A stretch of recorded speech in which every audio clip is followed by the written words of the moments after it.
의사이자 기독교 심리학자인 이 폴 투르니에라는 사람이 우리 인간의 삶에 대해서 이렇게 정의를 내린 것이 있습니다. 인생은 하나님이 지휘하시는 모험이다.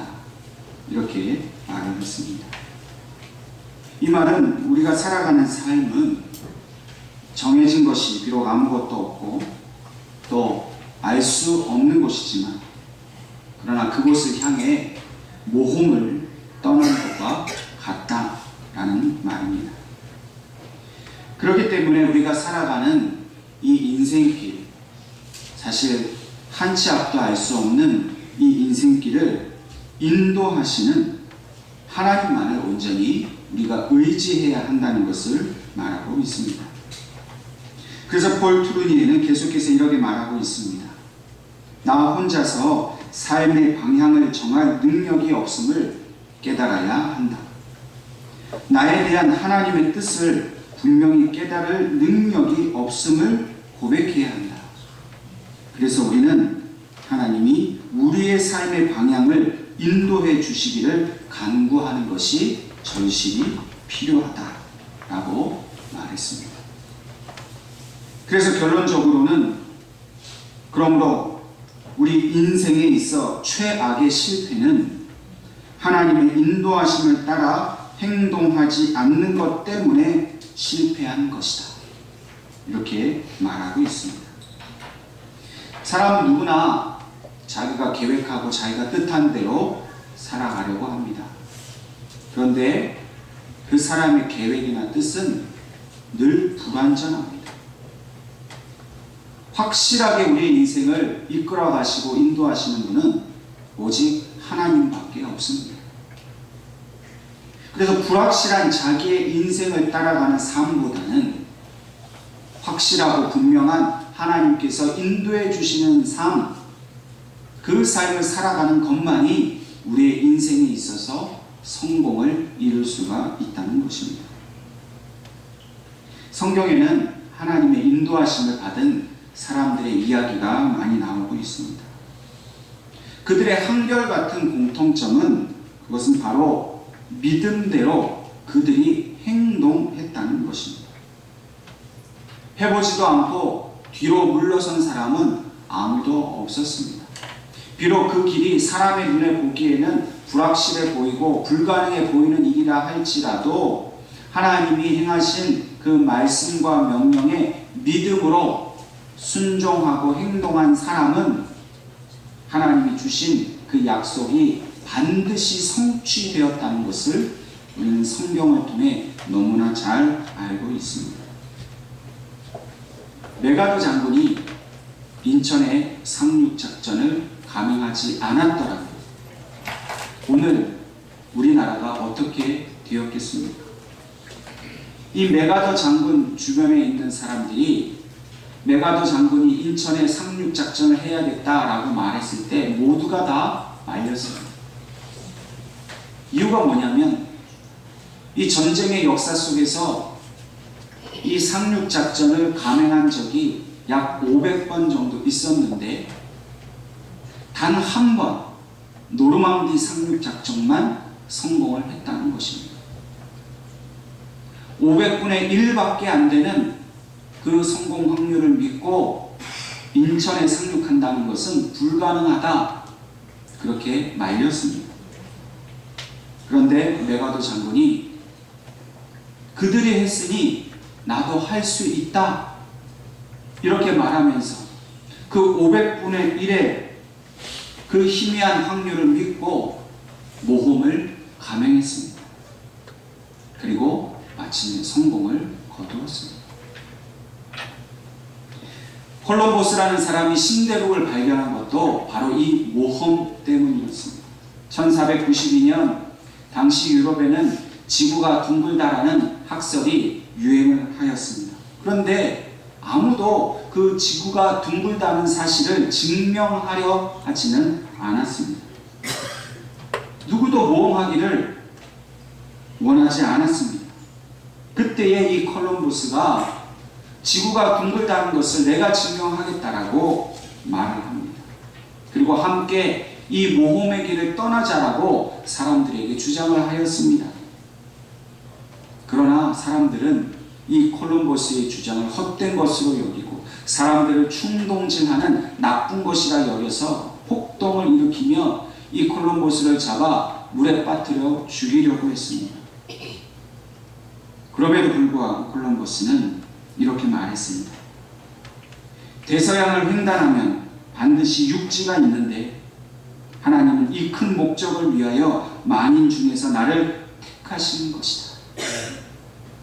그는 이 확신을 가지고 모험을 감행하기로 하였습니다.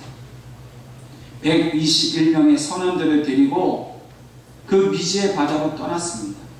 그리고 마침내 신대륙을 발견하였습니다. 우리 인생은 모험입니다. 모험은 물론 알 수 없고 불확실합니다. 그런데도 불구하고 우리는 이 모험의 삶을 살아왔다라고 분명히 말할 수밖에 없습니다. 하나님은 우리가 이 모험의 인생을 살기 위해서 먼저 하나님께 대한 분명한 지식을 가지기를 원하십니다.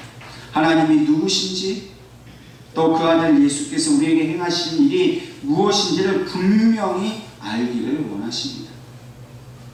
여러분, 하나님을 안다는 것, 예수님을 안다는 것은 우리의 인생의 목적, 우리가 살아가야 할 방향을 분명히 아는 것을 의미합니다. 근데 누구나 예수를 믿는 사람이라면 이 목적과 방향은 다 알고 있습니다. 근데 문제는 무엇이냐면 알기만 하지 그 아는 대로, 믿은 대로 행동하는 사람은 찾아보기가 힘들다는 것입니다. 하나님은 우리가 하나님을 아는 만큼, 믿는 만큼 그 믿음대로, 아는 것대로 실천하고 행동하고 믿음으로 모험의 길을 떠나기를 원하십니다. 믿음이 있는데 그 믿음대로 행동하지 않는다면 그것은 진짜 믿는 것이 아닙니다. 믿음은 그 믿음에 해당되는 합당한 행동이 반드시 따라와야 합니다. 여러분, 예를 들어서 건너목을 건너실 때 파란불이 켜지면 우리는 그것을 건너갈 수 있습니다.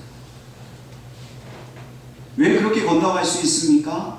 파란불이 켜지고 도로에 빨간불이 켜지면 차들이 다 그 횡단보도 앞에 설 것을 믿기 때문입니다. 만약 파란불이 켜졌는데도 차가 서지 않는다라고 믿지 못하면 그 파란불이 켜진 횡단보도를 건너갈 수 없습니다. 반드시 이 차가 설 것을 믿기 때문에 우리는 안심하고 그 길을 건넙니다. 뿐만 아닙니다. 우리가 살아가는 모든 인생 가운데 우리는 알게 모르게 세상에 대한 믿음이 있습니다. 그래서 안심하고 길을 가고 또 생활을 하고 아이들을 학교를 보내고 직장을 나가고 우리가 하는 모든 행위는 바로 이 세상을 향한 믿음의 근거에서 하는 행동입니다. 우리가 살아가는 삶은 이렇게 믿고 행동하는데 어떻게 예수님께 대한 그 믿음은 내가 믿음이 있노라 하면서도 그렇게 믿음대로 주님을 따라가지 못하고 행동하지 못할 수가 있느냐 하는 것입니다. 의사가 병 고쳐줄 거는 믿고 약을 먹으면 나을 거는 믿는데 예수님이 나를 고쳐주실 것은 못 믿는 겁니다. 변호사가 힘있는 사람이 내 문제를 해결해 줄 거는 믿는데 하나님이 내 인생의 문제를 해결해 주실 것을 실제로는 못 믿는 겁니다. 그래서 행동하지 못하는 겁니다. 기도하지 못하는 겁니다. 그 믿고 하나님이 행하라는 일을 하지 못하는 거예요. 주일날 예배를 지키다가 이런 거 다른 거 하지 못할까? 말씀대로 살다가 내가 손해보면 어떡하나? 세상은 믿는데 하나님을 믿지 못하는 그런 모습이 바로 오늘 우리들의 모습인 것을 우리가 이 시간 고백해야 될 줄로 믿습니다. 오늘 본문 말씀에는 믿음의 결단을 하고서 예수님을 따른 한 사람에 대한 이야기를 우리에게 전해주고 있습니다. 본문 18절 말씀에 예수께서 무리가 애워싸는 것을 보시고 라고 말씀하고 있습니다. 왜 무리가 예수님을 애워싸게 되었는가 하는 것은 본문에 앞서 있는 24절부터 17절까지 일어난 한 사건 때문입니다. 요약을 하면 이렇습니다. 예수님께서 열병에 걸린 베드로의 장모를 고쳐주었습니다. 이 소식을 들은 사람들이 귀신 들린 사람들을 데리고 와서 예수님께 고쳐주기를 구했습니다. 예수님께서는 그 자리에서 말씀으로 귀신들을 쫓아내셨고 모든 병든 자들을 다 고쳐주셨습니다. 예수님께서 엄청난 기적을 베푸신 겁니다. 그러니 사람들이 그 소식을 듣고 구름대처럼 예수님을 향해 모여들었습니다. 그러다 보니 예수님을 뺑 둘러서 애워싸는 그런 상황이 지금 벌어지게 된 것입니다. 이때에 19절 말씀을 보니까 한 서기관이 예수님께 나아왔다 말하고 있습니다. 그리고 와서 예수님께 하는 말이 선생님이여 어디로 가시든지 저는 따릅니다. 예수님의 그 기적을 보고 예수님의 행하시는 일을 보고 한 서기관이 그 마음에 감동을 얻었습니다. 예수님의 제자가 되겠다라는 믿음이 생겼습니다. 그리고 입술로 고백하였습니다. 이 장면에서 참으로 놀라운 것이 하나 있습니다. 이 말을 한 사람이 평범한 사람이 아니라 바로 서기관이었다는 것입니다. 이 서기관은 유대교에 있어서 아주 핵심에 속하는 사람입니다. 이 서기관이 하는 일은 평생을 율법을 연구하는 일을 하는 겁니다. 그리고 그 율법을 해석하는 일, 다시 말해서 백성들에게 성경을 가르쳐주고 그 본래 하나님의 뜻을 가르쳐주는 그런 매우 귀한 일을 하는 사람입니다. 그래서 일반 이스라엘 백성들은 이 서기관을 선생님이라고 불렀습니다. 그런데 이 서기관은 우리가 잘 알고 있는 대로 성경에서 매우 부정적인 인물로 등장하고 있습니다. 예수님을 반대한 사람들이 있었습니다. 대표적인 사람들이 대제사장이었고 바리새인들이었습니다. 그리고 오늘 본문에 등장하는 서기관들이 예수님을 반대했습니다. 이들은 기득권층이었습니다. 특권층이었습니다. 서기관은 당시 이스라엘 사회에 가장 앞서 있는 지도자였습니다.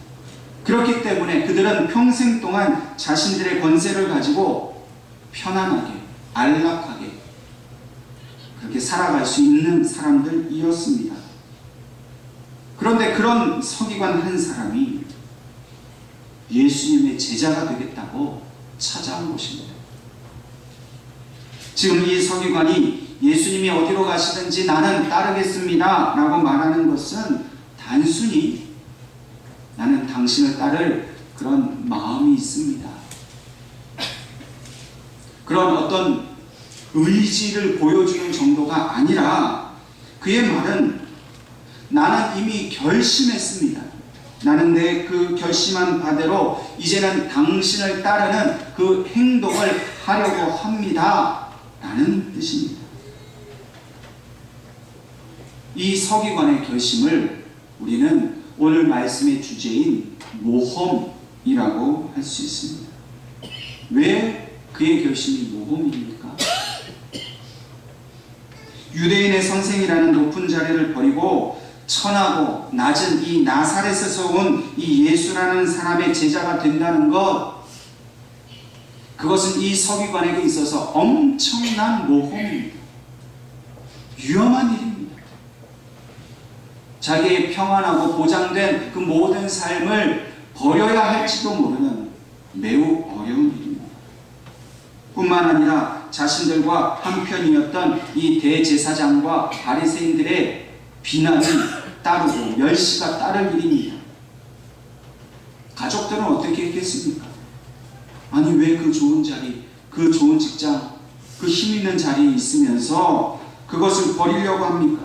왜 가난하고 비천한 저 예수의 제자가 되었느냐고 야단치고 혼낼 일 아니겠습니까? 그러나 이 서기관은 예수를 믿고 예수님을 따라갈 행동을 하기 위해 자기의 잃어버릴지도 모르는 그 지위와 부귀 영혼을 버리기로 작정했습니다. 그는 예수님이 행하신 말씀과 그의 행하신 모든 일을 통해서 예수님이야말로 참된 이스라엘의 선생님인 것을 알았습니다. 본래는 자기 자신이 선생인데 예수님이야말로 진짜 선생님, 자기 인생의 선생님인 것을 깨닫고서 예수님의 제자가 되는 그런 모험의 길을 가기로 결단한 것입니다. 이 모험의 길에는 분명히 위험한 일이 기다리고 있습니다. 고난을 만나고 핍박을 당할 수도 있습니다. 그러나 서기관은 이 모든 것을 감수하고서라도 예수님의 제자가 되기로 결심을 하는 것입니다. 오늘 우리도 예수님을 따르는 제자가 되었습니다. 이 말은 우리도 이 서기관처럼 예수님이 어디로 가시든지 반드시 예수님만을 따라가겠습니다 라고 고백했다는 것입니다. 저와 여러분은 이미 예수가 가는 길로만 가기로 그렇게 우리의 인생을 하나님 앞에 드린 사람들입니다. 예수님이 좋은 곳으로 가시면 우리도 좋은 곳으로 따라가고, 반대로 예수님이 험하고 어려운 곳으로 가면 그곳까지도 따라가겠다라고 그렇게 고백하고 살아가는 사람들입니다. 그런데 문제가 있습니다. 때로 우리는 이러한 고백을 했다는 사실을 잊어버릴 때가 있다는 겁니다. 예수를 믿기는 하는데 예수님이 가시는 그 길을 가고 싶지는 않은 것입니다. 내가 무엇 때문에 살고 내 인생의 주인이 예수님이라는 사실을 잊어버리고 내 마음대로 세상에서 살아갈 때가 있다는 것입니다.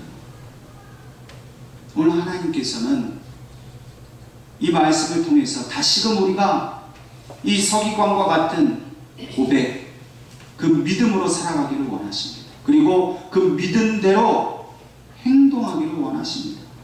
예수를 따라가면 비록 육신의 삶은 고단할지라도 우리 영혼에 하나님의 영광이 임할 것을 믿고 그대로 행동하라는 겁니다.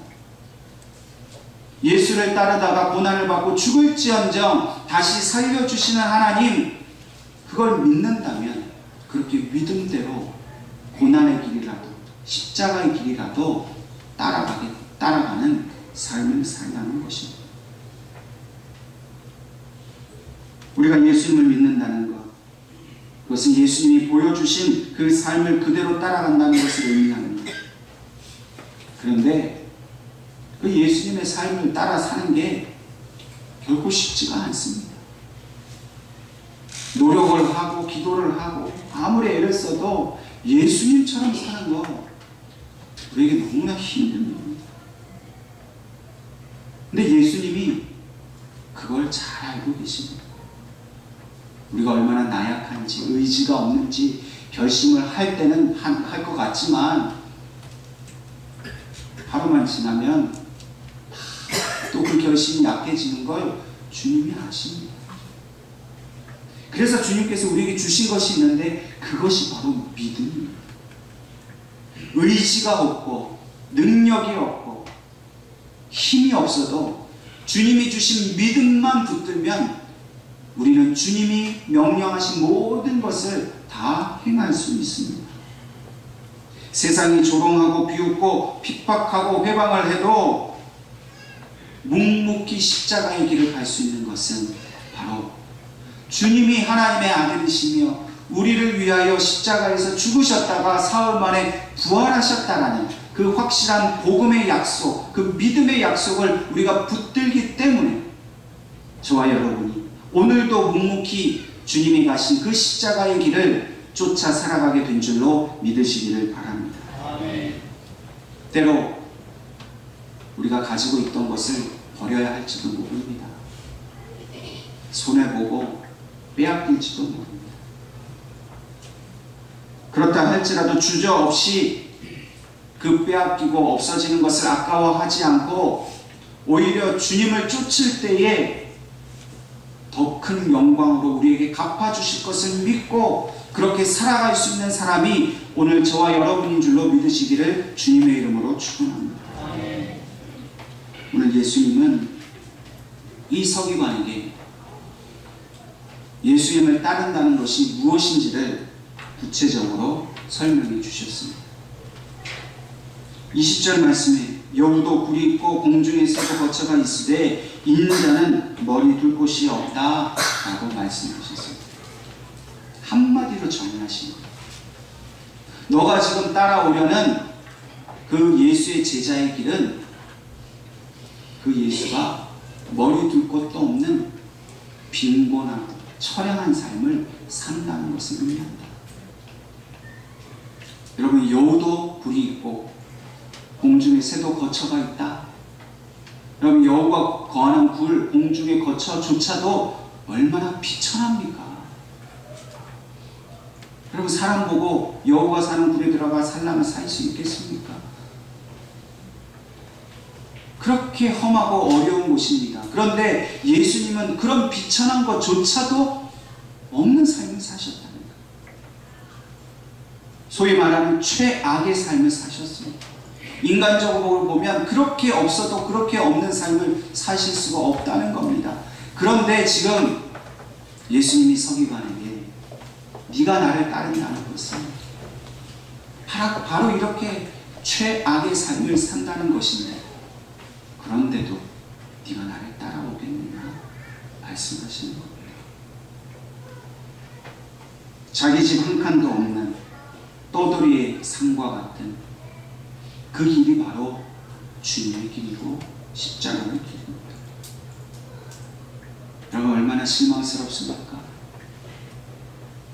예수님 믿으면 잘 먹고 잘 살아야 되는데 머리 둘 곳도 없는 그런 최악의 삶을 살아야 한다니 얼마나 낙심이 됩니까? 만약 서기관이 이 말을 듣고 실망이 되었다면 떠났겠지. 그러나 본문을 잘 해석해보면 이 서기관은 결국 예수님의 제자가 되었습니다. 그 뒤에 나오는 또 제자 중에 또 한 사람이 일어나요. 이 말을 성경학자들은 이 서기관이 제자가 되었고 또 제자 중에 또 다른 한 사람의 어떤 이야기를 해주고 있는 겁니다. 우리는 흔히 예수를 잘 믿으면 만사 형통할 것이라고 생각합니다. 예수를 잘 믿는 것은 결코 고난이나 고통이 없는 삶을 말하는 것이 결코 아닙니다. 오히려 예수를 믿기 때문에 고난도 오고 고통도 찾아옵니다. 예수를 잘 믿어도 자녀들이 시험에 떨어질 수 있습니다. 예수를 잘 믿어도 질병을 만날 수 있습니다. 예수를 잘 믿어도 사업의 실패를 경험할 수도 있습니다. 우리는 흔히 그런 어려움이 생기면 그 어려움이 어디서 왔는가, 누구 잘못인가, 이런 것들을 찾으려고 합니다. 그런데 중요한 것은 이 고난이 어떻게 왔는가, 누구 잘못인가, 이걸 따지는 것이 아니라 우리에게 있는 이 찾아온 고난 가운데서 그럼에도 불구하고 우리가 어떻게 예수님을 따라 살 것인가를 우리가 생각해야 한다는 겁니다. 우리들은 흔히 고난을 만나면 시험에 빠집니다. 여지없습니다. 내 잘못인 것 같으면 깊은 자책에 빠집니다. 우울에 빠집니다. 다른 사람의 잘못이라 판단되면 원망하고 미워합니다. 더 심각한 것은 하나님을 부인합니다. 하나님이 날 사랑하신다면서 내가 이렇게 고통을 당하는 거, 이건 말이 안 돼. 하나님은 안 계셔. 그러나 예수 그리스도 하나님의 아들, 그 하나님의 뜻만을 온전히 따르게 하려 하시는 하나님의 특별한 목적과 계획과 섭리 가운데서 일어나는 일입니다.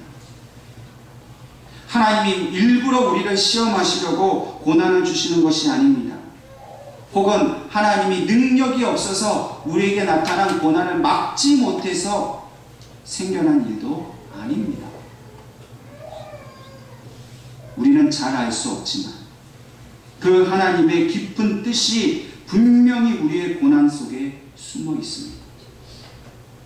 고난은 하나님의 특별한 목적.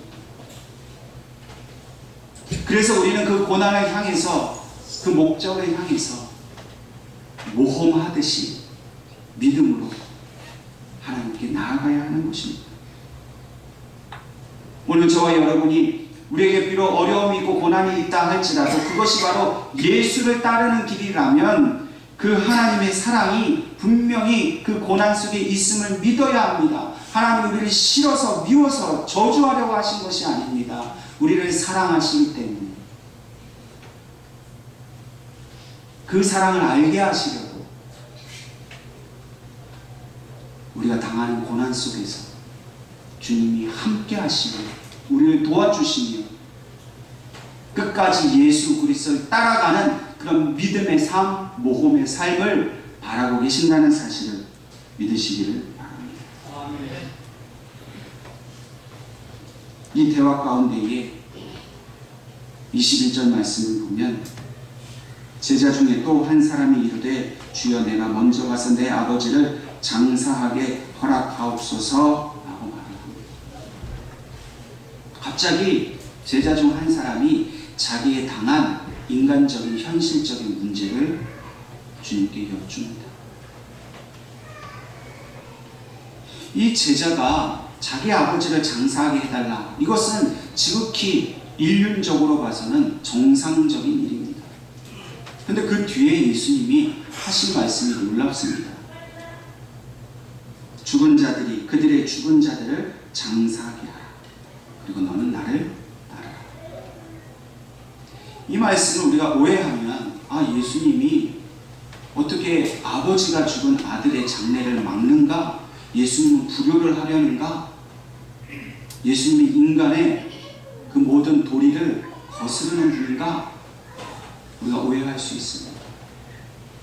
근데 사실 예수님이 이 말씀하신 의도를 잘 살펴보아야 합니다. 예수님은 장례를 치르지 말라, 아버지와 인연을 끊으라는 말씀이 아닙니다. 이 지금 말하고 있는 제자의 마음을 읽으신 거예요.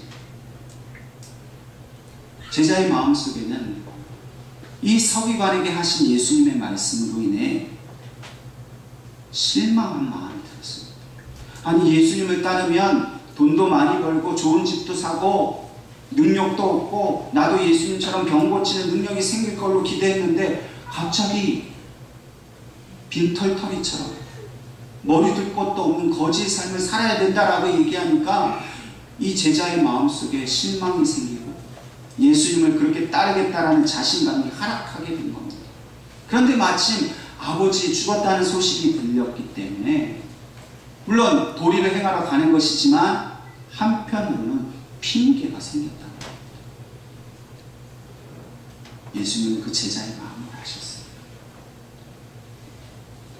가서 장례를 지내지 말라가 아니라 죽은 자들이 그들의 죽은 자를 장사하게 하라. 이것은 주님의 하나의 속담 같은 표현입니다. 진리를 깨우치려고 하시는 하나의 교훈적인 말씀이었습니다. 이 말은 영적으로 죽은 자들, 세상의 죽은 자들은 그냥 내버려 두라는 것입니다. 그리고 오늘 너는 아무 소망이 없고 네 기대에 실망이 되는 그런 내 모습이라 할지라도 결코 다른 거 보지 말고 나만 따라오라는 것입니다. 만약 이 제자가 이 주님의 하신 말씀을 이해하고 받아들였다면 그는 아버지의 장례를 잘 치르고 다시 예수님께 돌아와서 일생을 예수님을 따르는 제자가 되었을 것입니다. 근데 만약에 이 제자가 이 말씀을 오해하고 아니 예수님이 내 아버지의 장례를 방해하시다니, 막으시다니 그렇게 오해했으면 이 제자는 다시 돌아오지 않았을 것입니다. 오늘 이 말씀을 듣는 여러분들은 어떻습니까? 예수님의 말씀이 실망이 되십니까? 아니 이렇게 부모에 대한 도리도 막으시는 예수님 나는 믿지 않겠다, 그런 마음 드십니까? 오늘 저와 여러분이 나를 따라오라 하신 주님, 그 말씀에 여러분과 제가 순종할 수 있기를 바랍니다. 불가능해 보이는 일들이 우리에게 많이 있습니다. 쉽게 포기해버리고 싶은 일들이 우리에게 있습니다. 세상이 그렇기 때문에 안 된다 생각할 수 있는 일들이 너무나 많이 있습니다. 질병으로, 자녀로, 가정으로, 사업으로. 그러나 우리가 믿는다 하면서 그 문제 앞에서 스스로 포기하고 실망하고 낙심하고 있으면 우리의 믿음이 무슨 소용이 있겠습니까? 하나님은 우리가 오직 주님만을 따르는 삶을 살기를 원하십니다. 믿음은 결단입니다. 그리고 주님은 그 결단하는 그 매 순간순간 우리를 부르고 계십니다. 여러분, 나를 따르라 하신 주님의 말씀은요, 한 번 우리에게 말씀하신 게 아니라 지금도 매 순간순간 우리에게 하시는 말씀입니다. 왜냐하면 우리가 주님을 따라가지 못할 것을 잘 아시기 때문에 우리에게 용기를 주시려고 너는 나를 따르라, 너는 나를 따르라 말씀하십니다. 아침에 일어났을 때도, 좋은 일을 만났을 때도, 어렵고 힘든 일, 실망하고 낙심하고 하나님을 부인하고 싶어하는 그 순간에도 주님은 우리에게 너는 나를 따르라, 너는 나를 따르라. 이것은 주님이 우리에게 주시는 부담이 아닙니다. 나를 따르라 하신 이 말씀은 우리를 향한 주님의 사랑의 말씀입니다. 하는 일이 잘 되고 만사가 형통할 때 그때 예수님 따라가겠습니다. 하지 않기 바랍니다. 오히려 어려운 일이 날마다 닥치고 고통스럽고 괴롭고 죽을 것 같고, 그런데도 그때 주님이 내게 오셔서 그럼에도 불구하고 너는 나를 따르라. 주님, 제가 주님 따르겠습니다. 힘들고 어렵지만 그래도 주님께 내 인생의 모든 것을 따르겠습니다. 고백할 수 있어야 된다는 겁니다. 믿음은 내 인생을 향한 모험의 길을 떠나는 것입니다. 예수님을 따른다는 것, 그것은 모험입니다. 성경에 보면 아브라함도 이런 모험을 결단했습니다. 하나님의 명령을 따라서 자기가 알지 못하는 곳, 하나님이 지시할 곳으로 가라 했을 때 그는 왜 했냐고 물어보지 않았습니다. 본토 친척 아비 집을 떠나서 그는 모험의 길을 떠났습니다. 그리고 마침내 그는 하나님의 약속을 성취하게 되었습니다. 하나님이 약속하신 모든 것을 얻게 되었습니다. 마침내 믿음의 조상이 되었습니다. 여러분, 우리의 남은 인생을 향해서 그 믿음의 모험의 길을 떠나는 것을 두려워하지 마십시오. 그 길 끝에는 반드시 하나님의 영광이 기다리고 있습니다. 여러분들이 잃어버린 것, 우리가 잃어버린 것보다 더 많은 것으로, 풍성한 것으로 채워주실 하나님이 그곳에서 기다리고 계십니다. 믿음에는 용기가 필요합니다. 그 모험의 길을 떠나겠다고 결심하고 결단하는 용기가 필요합니다. 근데 사실 우리에게 그 용기가 없죠. 그래서 예수님이 십자가에서 돌아가신 겁니다. 십자가가 실망스러운 것이고 절망스러운 것이지만 사흘 만에 부활하셔서 그 절망을 용기로 바꿔주셨습니다. 여러분, 주님은 죽으셨습니다. 끝이 아닙니다. 살아나셔서 영원히 살아계십니다. 우리 인생에도 죽을 것 같고 끝이 난 것 같지만 결코 끝이 아닙니다. 믿음으로 행동하는 사람, 믿고 그 길을 주님을 따라가는 사람, 그 주님의 영광의 자리에 반드시 참여하게 되어 있습니다. 저와 여러분이 어떤 어려움과 환난 속에서 주님의 십자가만을 바라고 그것을 붙들고 인생의 모험의 길, 그러나 주님이 함께 하시는 그 길, 믿음으로 걸어갈 수 있기를 주님의 이름으로 축원합니다. 기도하겠습니다.